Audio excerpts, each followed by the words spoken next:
É pelo trabalho que a mulher vem diminuindo a distância que a separava do homem. Somente o trabalho poderá garantir-lhe uma independência concreta. Essa frase de Simone de Beauvoir ilustra a importância do trabalho no processo de emancipação feminina, pois apenas assim as mulheres podem se tornar cada vez mais independentes e livres de estruturas sociais do patriarcado. Porém, no ambiente do trabalho, ainda existem muitos obstáculos que dificultam sua ascensão, provenientes da divisão sexual desde os tempos remotos. Ao contrário da imagem da mulher submissa diante de musculosos caçadores de mamutes, visão essa defendida por muitos historiadores e presente em grande parte dos livros escolares, por exemplo, teorias mais recentes sustentam uma outra visão das mulheres paleolíticas. Elas seriam parceiras dos homens na fabricação de raspadores, facas e pontas, e estavam tão aptas quanto eles para caçar, manejando lanças e construindo armadilhas. Segundo estudos sobre a cultura dos povos vindos desde a antiguidade, o processo de cultivo e reprodução controlada das plantas teria sido obra das mulheres. Além disso, elas também seriam responsáveis pela transformação dessa matéria-prima em algo mais, como a fermentação do pão e a criação de bebidas, que mudaram completamente o estilo de vida naquele período. Em uma comparação entre fósseis femininos com aproximadamente 10 mil anos de diferença, foi possível ver que os ossos do braço acabaram se tornando mais curvados, o que indica uma maior quantidade de músculos acumulados. Isso se deve provavelmente ao árduo trabalho no cultivo. Outro ponto importante na pré-história foi a criação dos animais. Apesar de terem sido domesticados pelos caçadores, que eram homens em sua maioria, eram as mulheres que criavam os animais domesticados, em processo que originou a pecuária, por exemplo. Mesmo sendo uma sociedade patriarcal e hierárquica, o Egito Antigo deixou as mulheres viverem suas vidas e fazerem suas próprias escolhas em muitas áreas. As mulheres foram altamente respeitadas ao longo da história do Egito. Muitas das principais divindades do panteão egípcio eram do sexo feminino, e seus poderes e importância estavam em equivalência aos dos deuses. A crescente tradução de papiros egípcios tem revelado a participação feminina na administração de bens familiares, compra e venda de propriedades, supervisão do gado, em atividades comerciais, contratos de divórcio, heranças e disputas judiciais.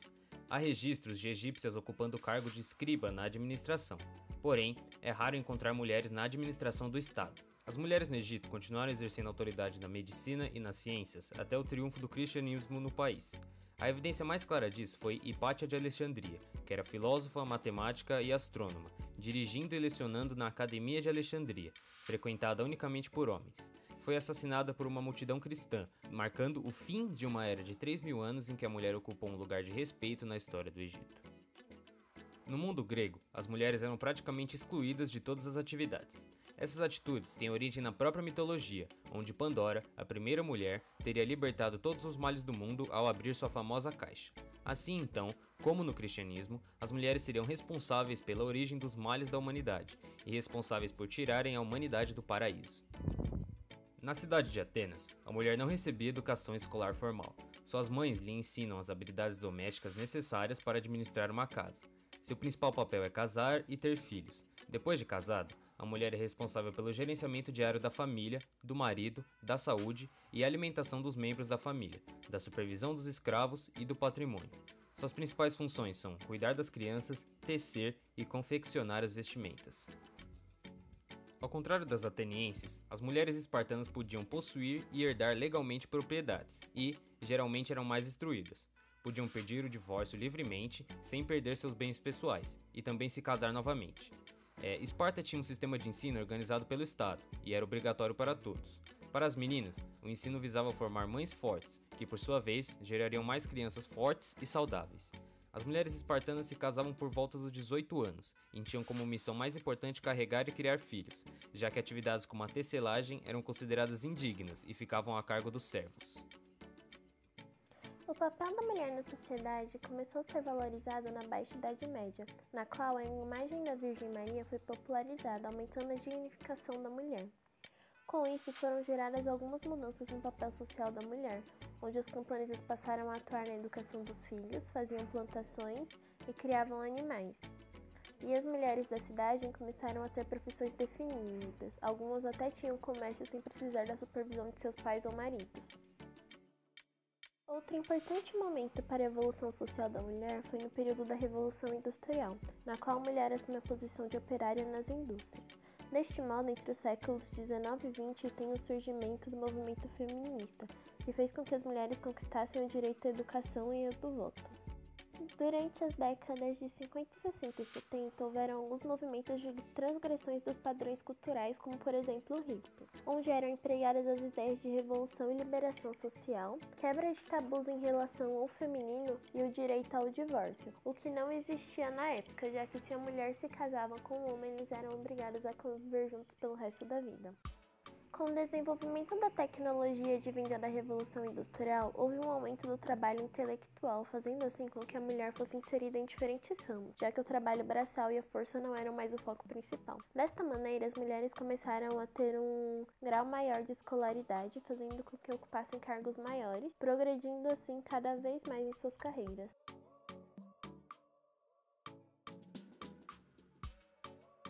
Como consequências dessa nova postura, dá para citar alguns aspectos. E começando pelo impacto dos salários, que é uma das consequências, a situação é de que, pelo censo de 2010, é possível separar e observar um grupo de homens e mulheres que possuem características em comum: idade, formação educacional, ocupação, carga horária, região geográfica e raça. Mesmo assim, os dados mostram que essas mulheres ainda ganham em média 35% a menos do que os homens, ou seja, ganham menos pelo simples fato de serem de outro sexo. Mas então, por que isso ocorre? Bem, podemos entender que o impacto nas diferentes socializações e referências na infância na escolha profissional das mulheres, a persistência da concentração do serviço doméstico nelas e as diferenças de custo financeiro entre licenças maternidade e paternidade são alguns dos fatores que ajudam a entender a desigualdade salarial entre homens e mulheres.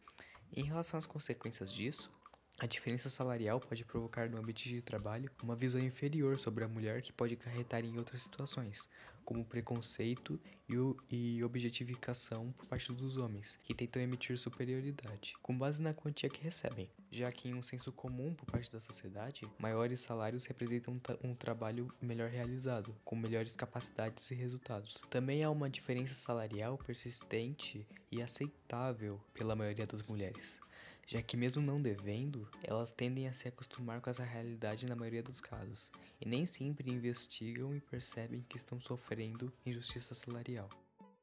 Além da injustiça no salário, também existe o assédio moral e sexual. No ambiente de trabalho, assédio sexual é o comportamento de característica sexual imposto, qual não há o consentimento por parte da mulher, causando constrangimentos, situações vexatoriais, humilhantes e de subordinação. É importante destacar que o assédio sexual é por vezes confundido com assédio moral, mas se diferencia pelo tipo de relação, que em geral são de força ou poder, não necessariamente de hierarquia. Os assédios sexuais são classificados em dois tipos, por chantagem e por intimidação. No primeiro, há uma coação, uma conduta sexual em troca de benefícios, ascensão ou a fim de evitar prejuízos na carreira, enquanto no segundo, pode até não haver ameaça, mas há atitudes impertinentes, como brincadeiras de mau gosto, cantadas e elogios, que podem prejudicar o desempenho profissional e gerar intimidação ou humilhação.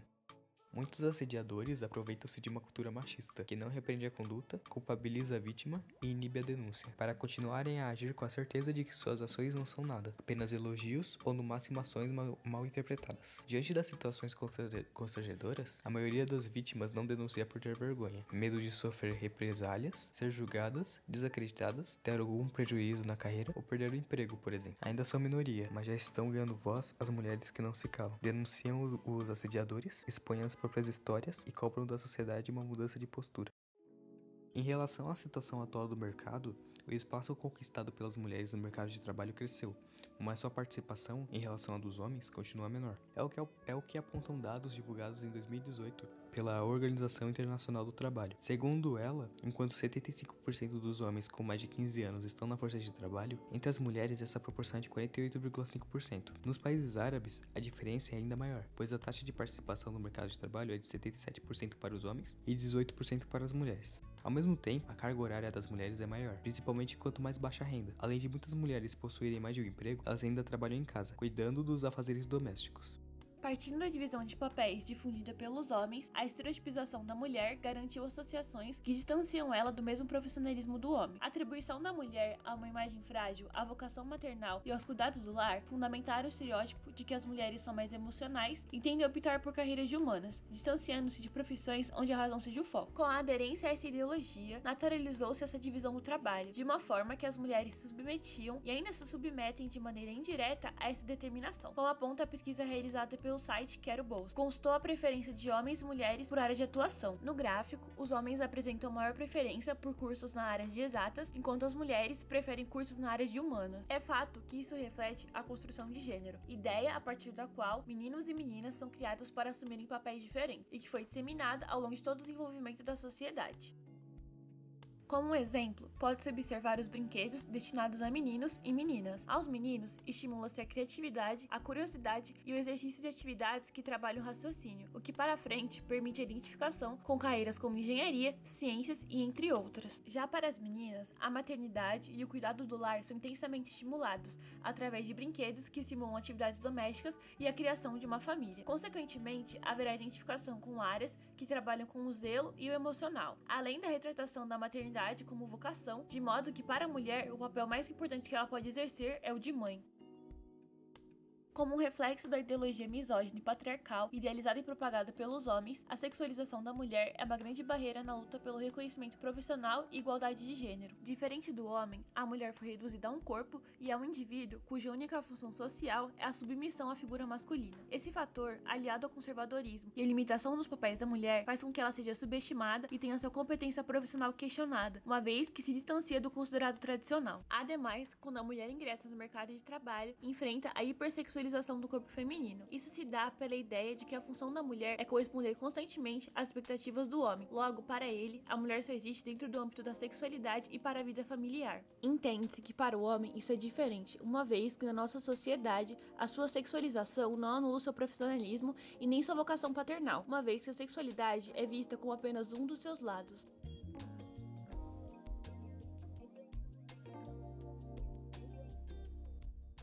Entender melhor sobre as consequências da desigualdade de gênero no âmbito profissional, primeiro é necessário entender a definição de desigualdade de gênero. Bom, desigualdade de gênero é a desigualdade de poder entre homens e mulheres, sendo que essa desigualdade refere-se ao acesso às oportunidades nos âmbitos econômico, político, educacional ou cultural. Dessa forma, tanto homens quanto mulheres apresentam desvantagens em alguma situação do cotidiano, sendo que essa desvantagem é maior para as mulheres, já que a sociedade apresenta uma estrutura totalmente patriarcalizada. Um exemplo da desigualdade de gênero é no âmbito educacional, no qual uma pesquisa realizada pela avaliação do PISA mostrou que os meninos apresentam melhor desempenho nas áreas de ciência e matemática. Mas isso não quer dizer que as meninas não tenham melhor desempenho. O que acontece é que os meninos são mais estimulados a terem conhecimentos dessa área, enquanto as meninas são estimuladas a terem conhecimentos em humanas. E por conta disso há essa discrepância. A desigualdade de gênero causa diversas consequências em vários âmbitos da sociedade. E no âmbito do trabalho, as consequências são que mulheres ganham menos que os homens, que elas estão em um menor número em posições de chefia ou em cargos efetivos, elas trabalham mais no âmbito doméstico, exercem mais trabalho não remunerado, no caso serviço doméstico e de cuidador. E de acordo com estudos de estatísticas de gênero divulgado pelo IBGE em 2018, as mulheres trabalham em média 3 horas por semana a mais que os homens, combinando trabalhos remunerados, afazeres domésticos e cuidados pessoais ainda. Para tornar a desigualdade de gênero, o feminismo surgiu como um auxílio. Com a sua emergência, no final do século XIX, As questões vieram ao debate público, sendo encabeçada pela reivindicação de direito ao voto. Então esse foi o começo, porque no passado as mulheres não tinham direito de votar, e hoje elas têm, graças a uma luta dessa classe. Além disso, essa temática passou a ser amplamente debatida e alguns avanços já aconteceram, mas ainda há uma longa jornada a ser percorrida rumo à equidade de gênero. Algumas estatísticas relacionadas à desigualdade de gênero voltada para as mulheres. Bom, no Brasil há uma ampla participação feminina em todas as esferas, mas não há equidade promulgada na lei brasileira. Para quem não sabe, na nossa Constituição há uma lei que defende a igualdade de gênero, mas nós sabemos que isso não acontece na prática. Em 2019, conforme o Fórum Econômico Mundial, o Brasil ocupava a 92ª posição em um ranking que mede a igualdade entre homens e mulheres no universo de 153 países. Outra estatística é que as mulheres brasileiras estão subrepresentadas na política. Elas têm remuneração menor, sofrem mais assédio e são mais vulneráveis ao desemprego, segundo a Organização Mundial de Saúde. Outra estatística é que o Fórum Econômico Mundial realiza anualmente uma pesquisa que compara a paridade de gênero entre 153 países, no qual o Brasil ocupa a 92ª posição. Desde 2019, a equidade de gênero no mercado de trabalho só será alcançada daqui a 257 anos se permanecer nesse ritmo. Então, isso foi um estudo que fizeram e chegaram à conclusão que só conseguiremos chegar à equidade de gênero no trabalho daqui a 257 anos se não mudarmos nada. Então, isso é realmente um absurdo. A maternidade é um aspecto muito influente no trabalho das mulheres. A carreira profissional abrange tanto o sustento familiar quanto a realização pessoal. O trabalho trata-se de uma oportunidade de desenvolver as habilidades e de contribuir com a sociedade. A fim de garantir o bem-estar dos filhos, é fundamental que a mãe cuide do seu próprio bem-estar, que envolve, além da maternidade, a realização profissional, a vida amorosa, as amizades e o lazer. Por isso, não há dúvidas de que ser mulher e mãe é muito complicado. Infelizmente, as pesquisas demonstram que as mulheres ainda são as que mais sofrem com sentimentos internos de culpa. Um dos fatores principais é ter que conciliar tudo isso. Assim, equilibrar toda essa demanda é algo desafiador, mas é uma atitude nobre e de muito orgulho gerar uma vida, garantir seu sustento e cuidado, e ainda assim zelar por si mesma. Dados de uma pesquisa feita em 2019, com cerca de 3.000 mães, demonstram que 63% delas sentem culpa por terem que deixar seus filhos para trabalhar. Esse número só não é maior devido aos casos em que os filhos estão matriculados nas escolas, ou por terem com quem deixá-los em casa, podendo ser com a ajuda da família ou contratando alguém, quando a situação financeira permite. Outro dado mostra que 94% delas têm dificuldade em conciliar o profissional e a maternidade, tendo que exercer jornadas duplas de trabalho. O preconceito do mercado de trabalho com a mulher que se torna mãe, o que aumenta a pressão para que ela se prove continuamente e, consequentemente, aumente o estresse, políticas trabalhistas que não foram pensadas para as mães e a falta de flexibilidade no esquema de trabalho estão entre os agravantes mais citados no cotidiano dessas profissionais. E 64% das respondentes disseram ter tido a carreira prejudicada pela maternidade, seja porque elas próprias tiveram de recusar projetos mais ambiciosos ou promoções para terem tempo para o filho, seja porque deixaram de ser promovidas por serem mães. Mas ainda assim, a maioria delas afirma que o trabalho é extremamente importante, que serve como meio de sustento para a sua família e ainda agrega em sua vida pessoal. As mulheres tendem a vivenciar um fenômeno chamado teto de vidro, que significa que o crescimento profissional feminino enfrenta diferentes obstáculos de ascensão e costuma passar por uma redução de velocidade após a maternidade. Em alguns casos, chega até mesmo a ficar estagnado, como um teto. Além disso, esse teto é de vidro, afinal não possui nenhuma estrutura legal ou formal que o imponha. Pelo contrário, essas barreiras são transparentes e são constantemente mascaradas por preconceitos sociais e reproduzidas diariamente, muitas vezes até inconsequentemente. Por exemplo, a partir do momento em que se tornam mães, as mulheres passam a ter horários de chegada e saída do trabalho mais rígidos, pois normalmente se adequam à rotina das crianças. Além disso, A possibilidade para viagem se reduz e a disponibilidade para levar trabalho para casa também. Todas essas mudanças podem ser interpretadas pela chefia e pela equipe como motivos para a queda no rendimento profissional, justificando uma estagnação na carreira e dificultando uma promoção.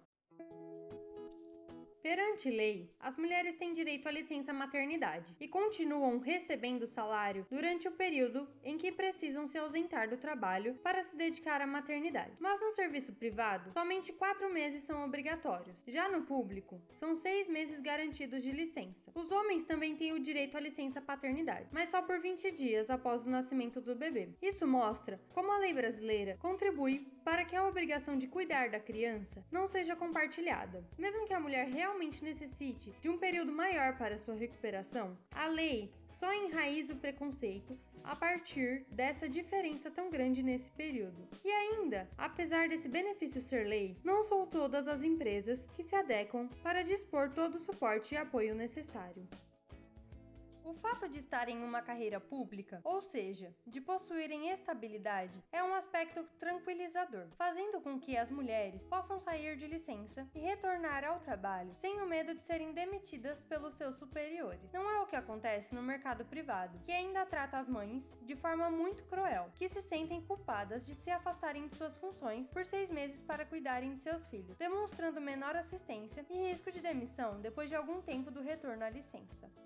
Além disso, uma estratégia comum é a terceirização das tarefas domésticas, ou seja, ter outras mulheres em casa para executar as atividades de cuidado com o lar e com os filhos, como lavar e passar as roupas, cozinhar, limpar, entre outras atividades. Mas isso reforça a desigualdade de classe social, na qual somente as mulheres que possuem condições financeiras muito confortáveis conseguem custear alguém para trabalhar em casa. E ainda reafirma que as atividades domésticas terceirizadas precisam ser realizadas por uma figura feminina, seja ela a mãe ou alguma outra mulher contratada. Desse modo, é possível constatar que a maternidade ainda é um grande agravante ao sucesso profissional feminino e pode sim comprometer sua carreira, apesar de ser um ato muito belo e totalmente admirável, de dar muito orgulho.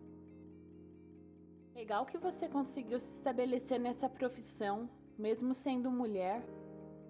Seu marido não liga de você trabalhar fora? Prefiro trabalhar com homens. A gravidez pode atrapalhar seu crescimento na empresa.